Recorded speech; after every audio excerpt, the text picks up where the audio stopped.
आइए हम एक शिक्षित लड़की के सोच में बदलाव की कहानी सुनते हैं। एक बार की बात है, माया नाम की एक छोटी सी लड़की थी जो एक छोटे से गांव में रहती थी। माया के माता पिता गरीब किसान थे जो उसे स्कूल नहीं भेज सकते थे। माया अपने आसपास की दुनिया के बारे में जानने के लिए उत्सुक रहती थी और सीखना चाहती थी, लेकिन गरीब होने के कारण स्कूली शिक्षा तक उसकी पहुंच नहीं थी। एक दिन शिक्षकों का एक समूह माया के गांव आया और उन्होंने एक सामुदायिक विद्यालय शुरू किया। स्कूल सभी के लिए मुफ्त था, तो माया भी भाग लेने के अवसर पर कूद पड़ी थी। वह अपने गांव से बाहर की दुनिया को जानने, एक्सप्लोर करने के लिए उत्साहित रहती थी।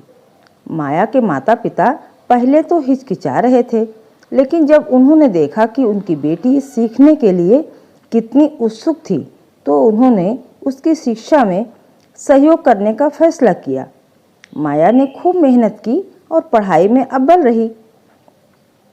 उसने स्कूल जाके ये महसूस किया कि शिक्षा केवल तथ्यों को याद करना ही नहीं, बल्कि ज्ञान प्राप्त करने के अनेकों कौशल और अपने दृष्टिकोणों को व्यापक बनाने के बारे में भी है।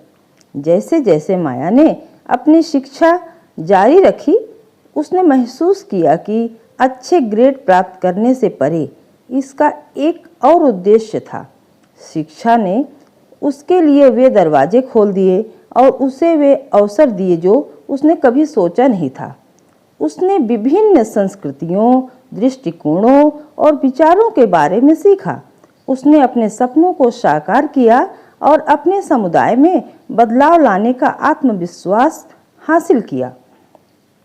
माया ने महसूस किया कि शिक्षा का उद्देश्य केवल व्यक्तिगत सफलता के बारे में नहीं, बल्कि दुनिया को रहने के लिए बेहतर बनना भी है। शिक्षा में उसे अपने समुदाय और उसके बाहर सकारात्मक बदलाव लाने के लिए भी उपकरण और ज्ञान दिया। साल बीत गए और माया ने कॉलेज से सम्मान के साथ स्नातक किया। माया अब समझ चुकी थी कि अगर उसको ये मौका ना मिला होता तो वो आज भी यहाँ ना होती। इसलिए उसने किसी नौकरी के पीछे ना भागकर अपने अपने गांव की युवा लड़कियों को भी अच्छा जीवन देने का फैसला किया। वह अपने गांव लौट आई और अपनी शिक्षा से उसने समुदाय की मदद की। उन्होंने युवा लड़कियों को शिक्षित करने और उन्हें अपने सपनों को आगे बढ़ाने के लिए सशक्त बनाने के लिए एक कार्यक्रम शुरू किया। बदलाव का प्रयास यह है। इस कहानी का नैतिक उपदेश यह है कि शिक्षा का मतलब सिर्फ अच्छे नंबर लाना नहीं या अच्छी तनख्वाह वाली नौकरी पाना नहीं है। शिक्षा का उद्देश्य ज्ञान प्राप्त करना है, महत्वपूर्ण सोच कौशल को विकसित करना और दुनिया में सकारात्मक प्रभाव डालना। तो ये इस कहानी की सीख है। कृपया ऐसी ही शिक्षाप्रद कहानी सुनने और पढ़ने के लिए मेरे चैनल को सब्सक्राइब करें। यदि कहानी अच्छी लगी हो तो प्लीज़ लाइक करें, शेयर करें। धन्यवाद।